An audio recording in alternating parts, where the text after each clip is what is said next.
Listo, vamos a compartir. Entre 1923 y el 2000, el mercado cambiario colombiano operó bajo regímenes menos rígidos, pasando del régimen del patrón oro a comienzos del siglo hasta la flotación cambiaria a partir de 99. En este sentido, gran parte de la política monetaria del siglo estuvo orientada a contrarrestar los efectos de los cambios de las reservas internacionales sobre el dinero base. Por invitación del gobierno en 1949, se llevó a cabo la denominada Misión Grove, conformada por funcionarios de alto nivel de la Reserva Federal de Nueva York a cargo de Dick Grove, que buscaba realizar un diagnóstico del sistema bancario colombiano. Entre sus principales recomendaciones, la misión concluyó que para lograr más intervención era necesario dotar al emisor de los elementos apropiados para controlar la circulación monetaria, orientar las políticas crediticias y cambiarias, proteger las reservas internacionales y efectuar operaciones de mercado abierto. No quiero hablar de política, no voy a dar el personaje, déjalo un segundo ahí. No, devuélvete un segundito, ¿dónde está? Okay. ¿Listo? Si un presidente le quitara las funciones al Banco de la República, ¿tú votarías por él? No. ¿Y tú, Jennifer?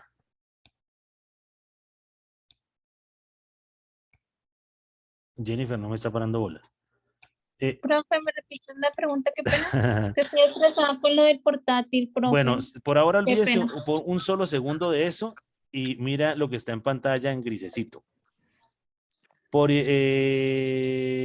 Entre sus principales recomendaciones, la misión concluyó que para lograr más intervención era necesario dotar al emisor de los elementos apropiados, Jennifer, estamos hablando del Banco de la República, para controlar la circulación monetaria, orientar las políticas crediticias y cambiarias, proteger las reservas internacionales y efectuar operaciones de mercado abierto.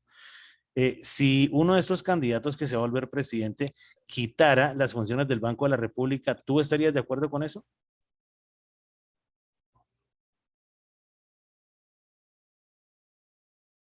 Jennifer. Bueno, Profe, pues, señora. profe, es que esto es muy difícil quitarlo de un todo, ¿no?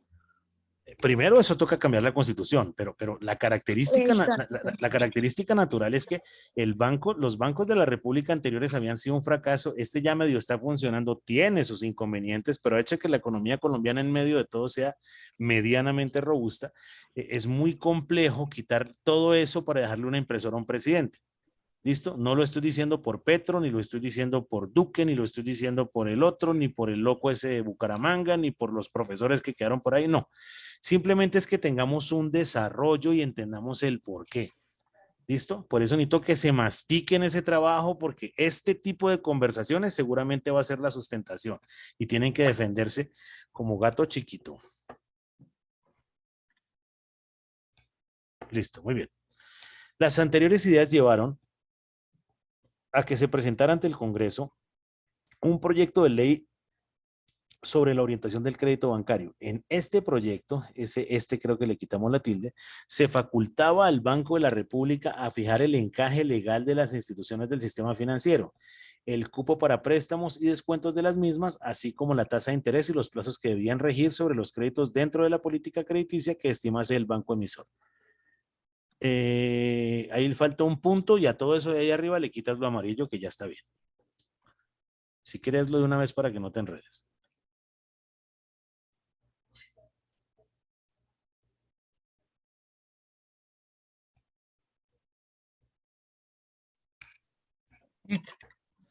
El Gobierno Nacional, por medio del decreto 2206, integró la mencionada junta de la siguiente forma.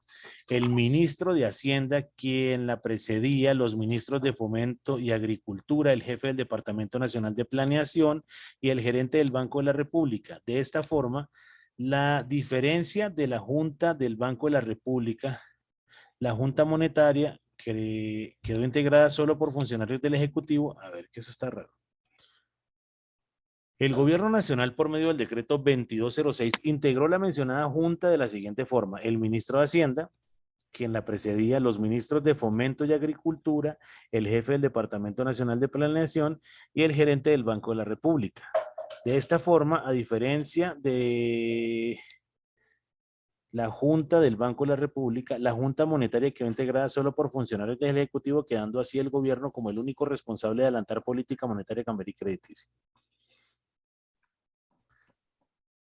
Durante el periodo del 74 al 76 fueron empleados como medio para implantar la liberación de importaciones ante las bonanzas cafeteras. En el contexto de la liberación comercial y la reforma cambiaria de principios de la década de los 90, ahí faltó una coma, este instrumento fue desmontado y su efecto sobre la base monetaria fue disminuyendo. En este sentido, se otorgó prioridad a los agregados monetarios como meta intermedia de política, estableciéndose unos corredores prefijados para el crecimiento de estos. Sin embargo, tras el abandono de la banda cambiaria en 1999, se implementó oficialmente el esquema de meta de inflación. En Colombia, este marco de política monetaria ha tenido como meta intermedia la tasa de interés nominal, por ser esta la variable que mejor lleva el mensaje de política monetaria a Colombia. Muy bien. También le borras todo lo amarillo a eso. En mayo de 1957, en medio de un severo desequilibrio cambiario, la dictadura del general Rojas Pinilla fue reemplazada por una junta militar encargada de la transición hacia un régimen democrático. Entre las primeras determinaciones económicas tomadas por el nuevo gobierno estuvo el nombramiento del exministro de Hacienda Álvarez Restrepo, cuya tarea principal fue determinar las modificaciones de índole monetaria, cambiaria y fiscal para afrontar los graves desajustes macroeconómicos del país. También borras lo amarillo, muy bien. La postura de la Junta se tornó contraccionista y apoyó, a ver, ¿qué es contraccionista? Empecemos de una vez.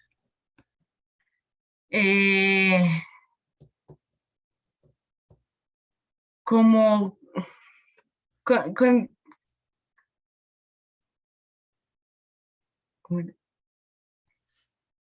Contraer cuando adelgazo y expandir cuando engordo. Ahí le acabo de botar todo eso. Ahora defiéndalo desde la estructura económica.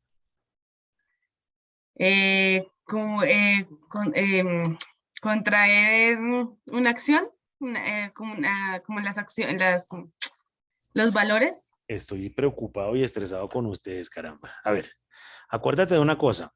Cuando el Banco de la República sube las tasas de interés, ¿qué está haciendo? Contraccionista. ¿Por qué? Porque eso evita que las personas vayan a los bancos a sacar plata porque les sale muy caro.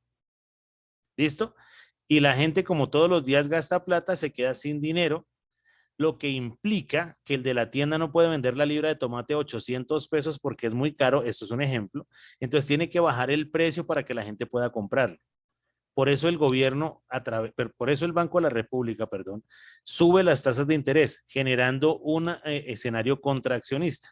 Reitero, si yo subo la tasa de interés, tú no sacas un crédito, no tienes posibilidad de tener dinero adicional. Si vas a comprar con tarjeta de crédito, te sale muy caro. Y los de la tienda se quedan con los productos. Lo que tienen que hacer es bajar el precio de los productos para que la gente pueda volver a comprar. Entonces, ¿qué hizo? Control de la inflación. O sea, se volvió contraccionista. ¿Claro? Y expansionista cuando el banco baja las tasas de interés, ¿cierto? Para que la gente tenga acceso al crédito, para que saquen dinero, ¿cierto? Y pueda volver a motivar o a crecer o a expandir el desarrollo de la economía. ¿Listo? Cuidado con eso. Y apoyó el objetivo del nuevo ministro, quien subrayó la necesidad de contrarrestar los brotes inflacionarios como un paso preliminar a la estabilización cambiaria, que es lo que te acabo de decir. Yo no me puse de acuerdo en 1800 con ese personaje. Casualmente coincidimos. No, mentiras, coincidimos porque está pues la estructura de cómo lo maneja el banco. Como era de esperarse, los desajustes monetarios produjeron un desequilibrio cambiario que sería el resultado de la devaluación del peso, dado en noviembre de 1962, hecho tras el cual el país firmó un nuevo arreglo de stand-by con el Fondo Monetario Internacional. De esta forma se materializó así otra crisis cambiaria originada en los desequilibrios fiscales y monetarios. Este hecho aunado, eso también le quitas lo amarillo, este hecho aunado al creciente deterioro de la cuenta corriente, aumentó las expectativas de devaluación y la fuga de capitales, llevando al país a las postrimerías de una crisis cambiaria. En pocas palabras, la política llevada a cabo entre 1982 y 1984, que había logrado diferir el impacto de la salida de capitales y la caída en los términos de intercambio mediante una acelerada. Wow, espere que ahí le faltó algo. En pocas palabras, la política llevada a cabo entre 1982 y 1984, que había logrado diferir el impacto de la salida de capitales y la caída en los términos de intercambio mediante una acelerada pérdida de reservas internacionales, había llegado a su agotamiento y requería un ajuste severo.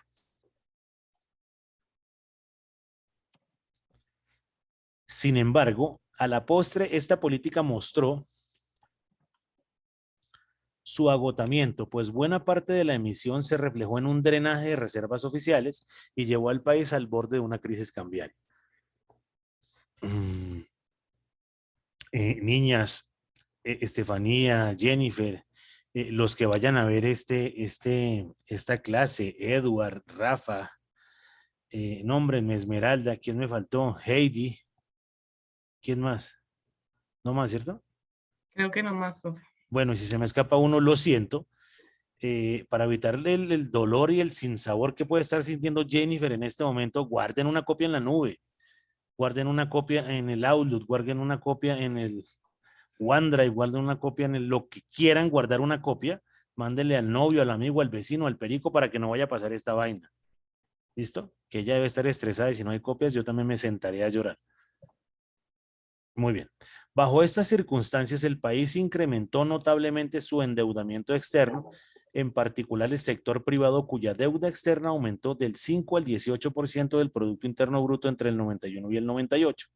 Los flujos de capitales a los mercados emergentes comenzaron a disminuirse a partir de las crisis cambiarias en los países asiáticos y posterior a la crisis rusa en 1998. Muy bien.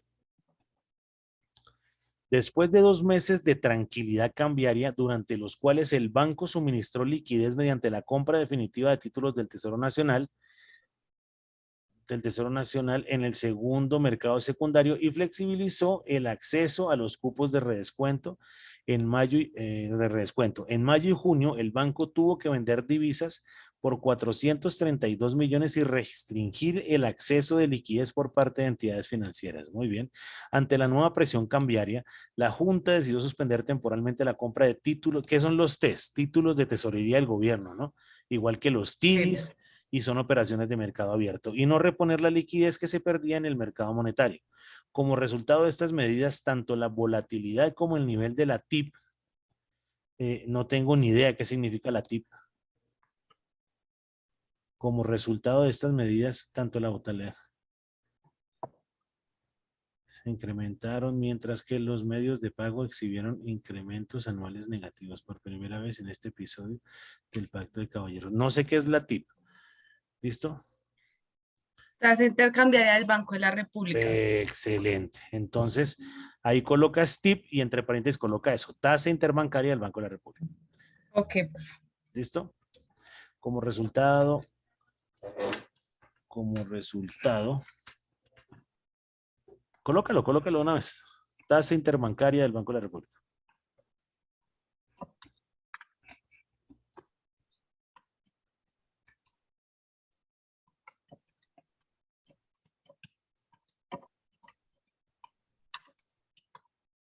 Aunque ya con calma lo pones en minúscula, ¿no? Se incrementaron mientras que todos los medios de pago exhibieron crecimientos anuales negativos por primera vez desde el episodio del Pacto de Caballeros. En 1950. Muy bien. En efecto, la defensa de la banda cambiaria, sin duda la medida de política más polémica de este episodio, también tenía como objetivo proteger la actividad económica de los efectos potencialmente nocivos de una eventual... ¡Wow! ¿Qué pasó ahí? En efecto, la defensa de la banda cambiaria, sin duda la medida de política más polémica en este episodio, también tenía como objetivo proteger la actividad económica de los efectos potencialmente nocivos de una eventual sobrereacción del tipo de cambio tras la devaluación, dado el alto endeudamiento privado acumulado desde comienzos de los años 90. Ahí faltó un punto. En adición, el mecanismo de ajuste del sector externo a través de la devaluación del tipo de cambio operó de forma tardía, pues la decisión de defender el tipo de cambio, manteniendo la banda cambiaria, continuó durante los 3 primeros trimestres de 1999, a pesar de que el primer trimestre de ese año el déficit de la cuenta corriente era bastante pequeño y en el segundo había alcanzado superávit. Muy bien. Así, aunque la defensa del tipo de cambio bajo se justificó hasta finales de 1998 por la considerable magnitud del déficit en cuenta corriente, la continuación de esta política en 1999 impidió llevar a cabo una devaluación más temprana que hubiera permitido tanto un aumento de las exportaciones como una pronta recuperación del canal de crédito. De esta forma, el superávit de cuenta corriente generado en 1999 fue resultado de la contracción de la demanda interna privada, que habría sido menor en el abandono del sistema de bandas cambiarias. De esta forma, el superávit de cuenta corriente generado en 1999 fue el resultado de la contracción de la demanda interna privada, que habría sido menor si el abandono del sistema de bandas cambiarias se hubiese llevado a cabo 2 o 3 trimestres antes.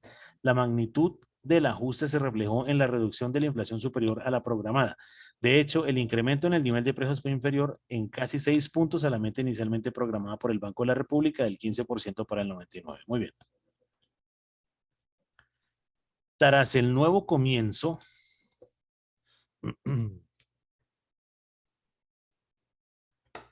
tras un nuevo movimiento en el alza de corredores cambiarios a mitad del 99, el tipo de cambio continuó pegado al techo de la banda, por lo que las autoridades decidieron en septiembre del 99 el abandono definitivo del sistema de las bandas cambiarias. Entonces, la flotación cambiaria adoptó el acuerdo con el Fondo Monetario Internacional en el que se establecía un programa de ajuste macroeconómico por los siguientes 3 años que permitió imprimirle credibilidad hacia un régimen de cambio libre.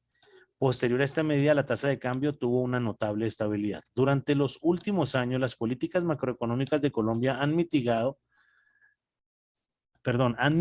a tener un énfasis contracíclico, colócale entre contra y cíclico una rayita, suavizador de las fluctuaciones de la economía. En palabras de Frenkel, Colombia se ha graduado en las medidas macroeconómicas procíclicas. Sin embargo, cabe señalar que esta graduación no fue una tarea fácil, sino que obedeció a un compendio de transformaciones institucionales que se pueden agrupar en al menos 3 frentes. En particular,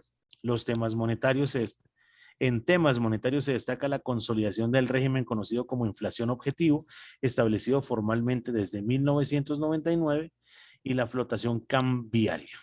Muy bien. Los cambios fiscales que se han realizado recientemente respecto a la política cambiaria son la ley de regla fiscal, las medidas enfocadas a evitar el endeudamiento público a nivel territorial y las políticas macroprudenciales implementadas durante las 2 últimas décadas por el Banco de la República y la Superintendencia Financiera. De esta manera, vale la pena notar que el impacto social y el desempeño macroeconómico de Colombia, ocasionado por la quiebra de Lehman Brothers, fue sustancialmente menos severo a lo ocurrido anteriormente en la crisis de finales del siglo XX. Muy bien, le borro esto del amarillo a todo eso. Listo, profe. Aunque el desempeño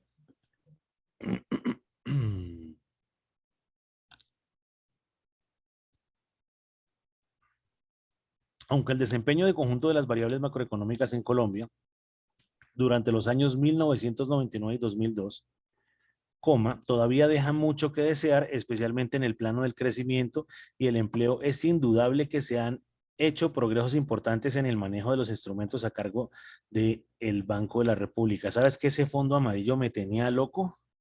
Ya me tenía hasta con dolor de cabeza. Muy bien. En particular, la flotación de la tasa de cambio a partir de septiembre de 1999 ha permitido un manejo más ágil del instrumental monetario, al tiempo que se ha mantenido una tasa de cambio real competitiva a nivel internacional. Esto último ha sido posible gracias a la reducción de la inflación a niveles de un dígito en un marco de relativa estabilidad cambiaria. De igual forma, la adopción de la estrategia de inflación objetivo desde octubre del 2000 le ha facilitado al banco la tarea de flexibilizar el acceso a los recursos a través de las ventanillas de liquidez. Esto ha permitido superar el riesgo de crisis sistémica en el sector financiero desatada por la burbuja especulativa de los años 93 y 97. Muy bien. Si vas a colocar 1993-97, quítale el primer 19. Listo. Bien. O Listo, profe. Le colocas 1993, 1997, como tú quieras. Ok. El nuevo instrumental ha permitido deslindar hasta cierto punto las decisiones sobre la tasa de interés de referencia del banco respecto de la trayectoria particular. A ver, las decisiones sobre la tasa de interés, coma, respecto, no mentira, no, déjenlo así, respecto de la trayectoria particular de determinados agregados monetarios o de sus componentes, especialmente cuando estos se prefijaban atendiendo unos corredores estrechos en medio de una gran incertidumbre. Estas decisiones de corto plazo también se han desligado a las pretensiones que generaba el recurrente rebote de la tasa de cambio nominal sobre las bandas igualmente fijadas durante los años 1991 a 98. Haz la misma modificación que te dije arriba con los años, incluyendo el periodo de la tablita del certificado de cambio. Arriba también lo colocaste así, ¿cierto? 1900 tal, 1900 tal. No, No. arréglalo entonces. Ya. Muy bien.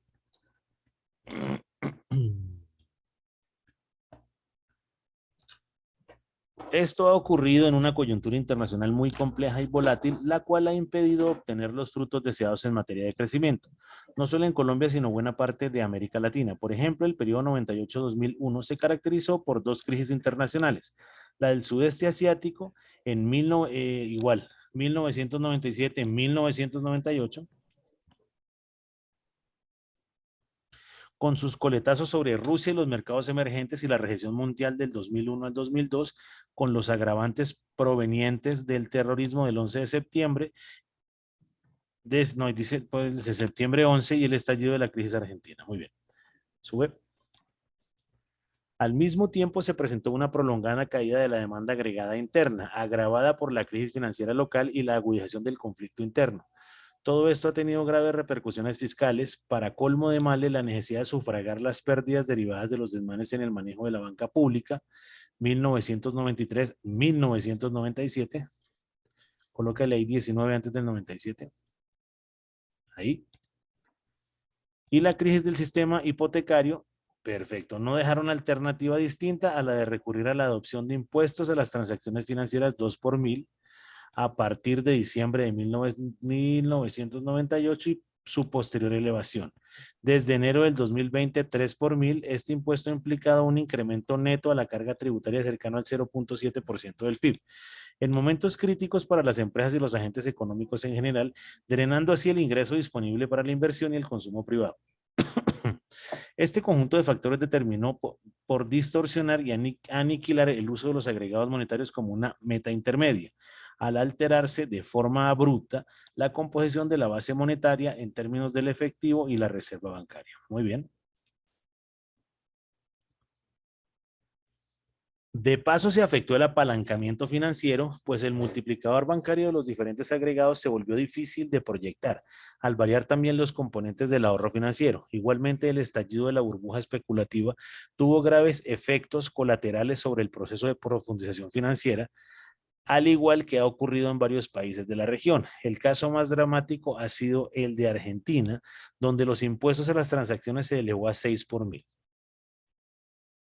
Durante el segundo semestre del 2001, antes del colapso del sistema financiero, del régimen cambiario y del propio sistema de pagos, en enero y marzo, coloca este pedacito de en enero a marzo, ponlo amarillo, si es el periodo o si solo son en esos 2 meses, ¿vale? Ok. La crisis argentina no solo se ha constituido en el mayor monto, a ver, durante el segundo semestre del 2001, antes del colapso del régimen cambiario y del propio sistema de pagos,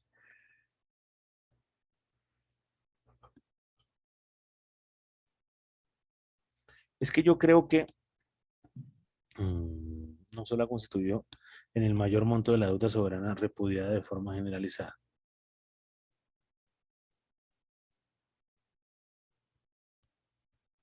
Coloca más bien entre los meses de enero a marzo.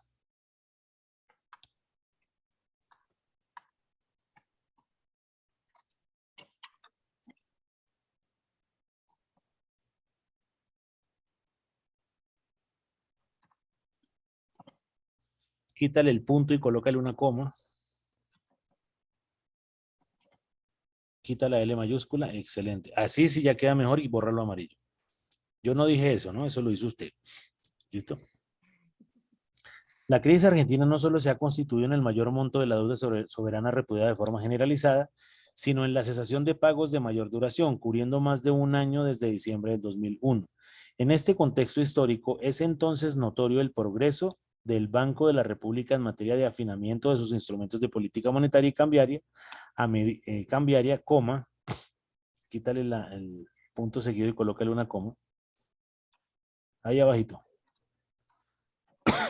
quítale la A mayúscula. A medida que se consolida también el ordenamiento de las finanzas públicas.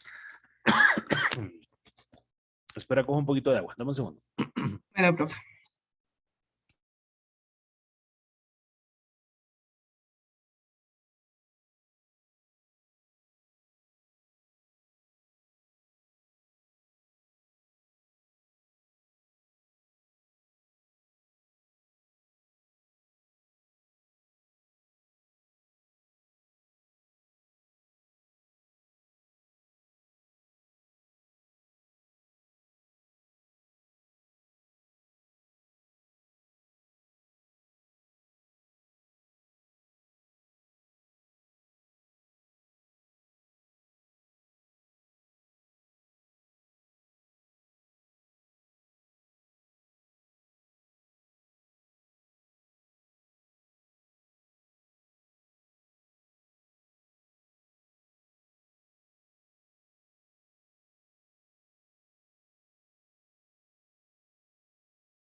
¿Dónde iba? Me perdí. Bueno, arranquemos de acá. Durante el segundo semestre del 2001, antes del colapso del sistema financiero, del régimen cambiario y del propio sistema de pagos, entre los meses de enero a marzo del 2002, la crisis argentina no solo se ha constituido en el mayor monto de deuda soberana repudiada de forma generalizada, sino en la cesación de pagos de mayor duración, cubriendo más de un año desde diciembre del 2001. En este contexto histórico, es entonces notorio el progreso del Banco de la República en materia de afinamiento de instrumentos de política monetaria y cambiaria, a medida que se consolida también el ordenamiento de las finanzas públicas y el país debe tomar conciencia sobre la importancia de mantener un banco central relativamente independiente con el ordenamiento constitucional vigente. Relativamente independiente, que con el ordenamiento constitucional vigente está en plena capacidad de continuar con sus labores de apoyo a la recuperación económica y a la generación de empleo sin mayores temores por el posible resurgimiento de la inflación. Esta es una de las razones por las cuales es ideal que ningún precandidato llegue a quitarle poder al Banco de la República. ¿Tú te imaginas, o ustedes, niñas, se imaginan a un presidente del partido que sea con la impresora en su casa? Se vuelve loco y nos quiebra. Seríamos más pobres de lo que ya somos. Perfecto. Eso sería bien complejo. Aquí dice gráfica del precio del dólar, periodo del dólar desde el 11 de febrero del 2012 al 11 de marzo del 2022. Y esto lo tomamos de dólarcolombia.com. Venimos casi de 1600. Este se fue hasta el 2022. Esto puede llegar a ser como unos 3.900, casi 4.000 pesos. Bueno, ahí está jugando en ese valor. ¿Listo? En 10 años Sí. la divisa tuvo una revaluación. Esas gráficas están muy bien. Solo hay que meterle una carretica por allá, una arriba. ¿Listo? A un parrafito que nos quedó pendiente por allá arriba. ¿Te acuerdas? Ok, listo, profe.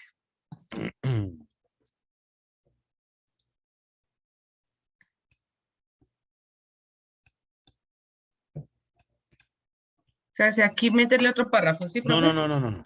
Ok. Me refería es que por allá en la gráfica 1 o por allá arriba hay un pedacito de redacción. Por allá arriba. ¿Te acuerdas? No, profe, yo no tengo más gráficas. No, entonces sería quien le dije eso. Bueno, debe ser A que estoy bien. Esmeralda. Ok, perdóname, Esmeralda sí tiene dos gráficas. debe ser que estoy bien agotado. Déjalo un minutico ahí. Yo miro la gráfica un momentico, devuélvete para poder analizarla.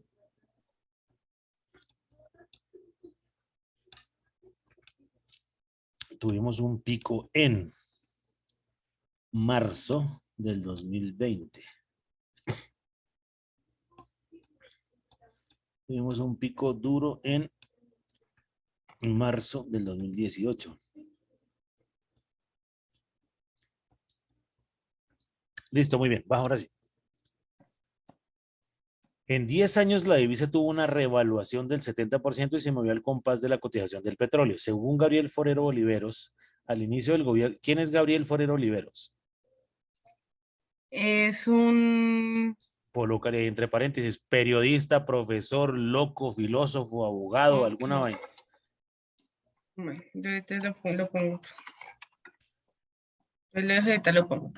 Listo. Al inicio del gobierno de Juan Manuel Santos, el presidente y el ministro de Hacienda de su época, Juan Carlos Echeverry, hacían reuniones en la Casa de Nariño con economistas y expertos para hacer lo que muchos hoy llevan a cabo, evaluar los indicadores que podrían generar una depreciación del peso colombiano frente al dólar. Muy bien. Allí se discutieron y revisaron los choques externos e internos, pero probablemente jamás pensaron que el valor del dólar que recibieron sobre los 2044 superaría el techo de los 3.500 a hoy, con la moneda estadounidense en máximos históricos. Hay pocos que se atreven a decir para dónde va la cotización en Colombia, pero al revisar lo ocurrido en esta década, pocos le atinaron a la futurología cambiaria, pues siempre se habló de que la mayor tasa de cambio estaba por debajo de los 2.000 en los primeros años de la década y luego que sobre 2.900 y 3.000, y hoy se habla que hay que sacarle provecho a los 3.200 y 3.400. Forero. Bien. La volatilidad de la moneda de Estados Unidos puso a hacer cuentas a todos y basta ver la diferencia entre su precio de inicio del año. A ver. La volatilidad de la moneda en Estados Unidos puede hacer cuentas a todos y basta ver la diferencia entre su precio de inicio de año. ¿Cuál año? 2044 hasta el valor máximo histórico alcanzado el 30 de noviembre del 19, del año 2019, colocaré ahí.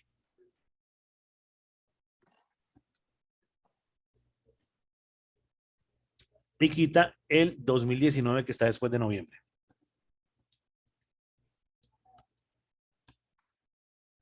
Excelente. 3.000, esos dos puntos tampoco van a ir.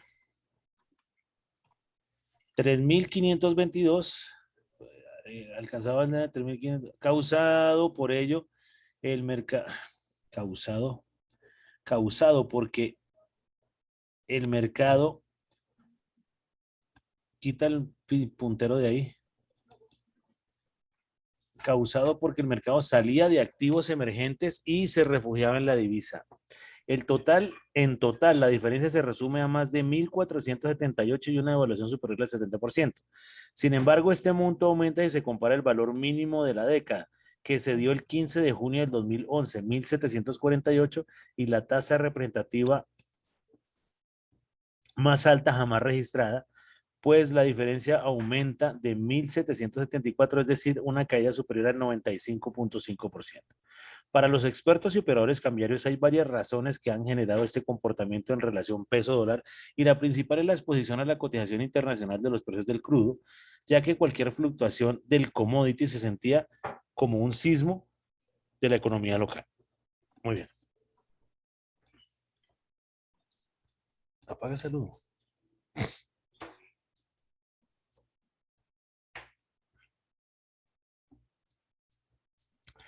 El periodo comprendido entre el 2010 y el 2014 es muestra de esta correlación, la gráfica 1, pues la estabilidad de la cotización del barril de crudo entre $77 y más de 100 fue una de las principales causas de detener un dólar a la baja, incluso en precios que hoy parecen impensados.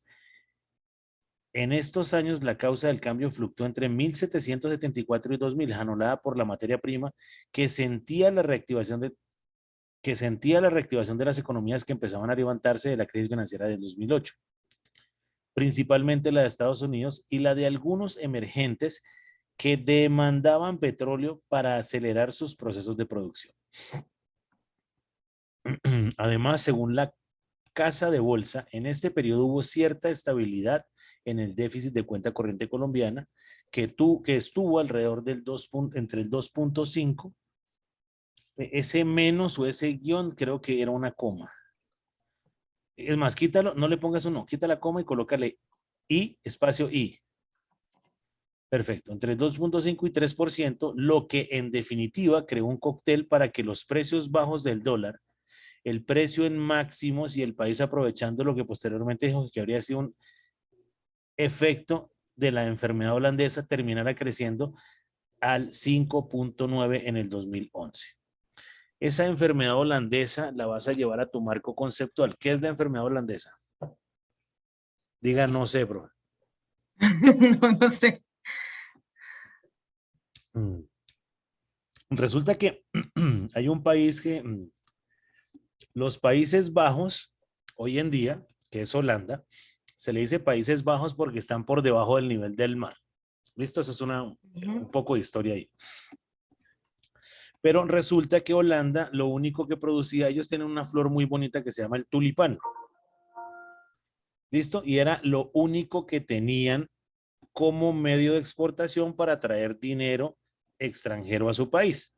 O sea, para traer dólares americanos. Resulta que en una época hubo muchas heladas y todos los cultivos de tulipanes se dañaron y ese país casi entra en quiebra. Y ahí sale un modelo de enfermedad holandesa. ¿A qué se refiere aquí? Al petróleo. Tú te imaginas a Colombia, creo que más o menos de su ingreso, el petróleo puede ser casi entre el 75 y el 85% de todo el ingreso de nuestro dinero. Sí, exportamos banano, flores, mogollas, dientes, mariposas, todo esto que le estoy diciendo es real, pero el fuerte termina siendo el petróleo. Por eso hace referencia a la enfermedad holandesa refiriéndonos a eso, por si le llegan a preguntar en su sustentación. Okay. ¿Qué significa? Que estamos dependiendo de un único producto. Cuando Colombia tiene una biodiversidad y todos los pisos térmicos para poder exportar miles de cosas. Ojalá exportemos no materia prima, sino producto terminado, que eso nos deja más plata. ¿Vale? Sí. Muy bien. Sin embargo, después de esas vacas gordas, en materia de precios del dólar, por debajo de 2.000, llegaron las vacas flacas. A partir del segundo semestre del 2014, de acuerdo con un análisis de la vivienda Corredores, el peso colombiano vivió su primer periodo de desvalorización de la última década, que ha sido el mayor de la historia y que se sintió hasta el primer semestre del 2016, con Mauricio Cárdenas como ministro de Hacienda. Durante este periodo, el precio del petróleo Brent presentó una caída superior al 75% entre el máximo de 115 por barril y un mínimo de 28 por barril. ¡Wow! Durísimo. Esta caída obedeció al considerable aumento de la producción de Estados Unidos, tensiones al interior de la OPEP. ¿Qué es eso? Organización de Países Exportadores de Petróleo. Puedes colocarlo ahí entre paréntesis.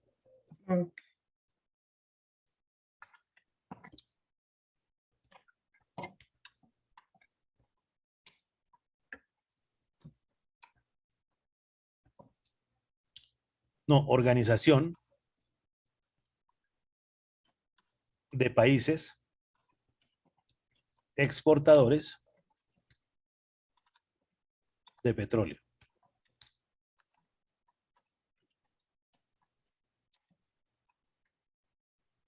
¿Listo? Colombia no pertenece a la OPEP, sin embargo nosotros exportamos petróleo, ¿listo? Y las señales de esa aceleración que mostraba China en ese entonces apuntaron los investigadores de la firma. Muy bien. La época del crecimiento a base de exportación de petróleo se desvaneció. El déficit de cuenta corriente alcanzó el 7.15% del PIB y la tasa de cambio subió el 80%, desde 1.800 a 3.400. Luego volvió un espacio de tranquilidad entre 2016 e inicio de 2018, cuando el commodity se estableció en valores que iban de 40 a 60 por barril. Commodity se refiere al barril de petróleo. Ese es el término, el anglicanismo. Con esto, el dólar se descolgó y se mantuvo entre 3.000 e incluso menos. Muy bien. Pero después de ese tiempo, entrado el año pasado, el año pasado se refiere a ¿cuál año? 2021. Y si yo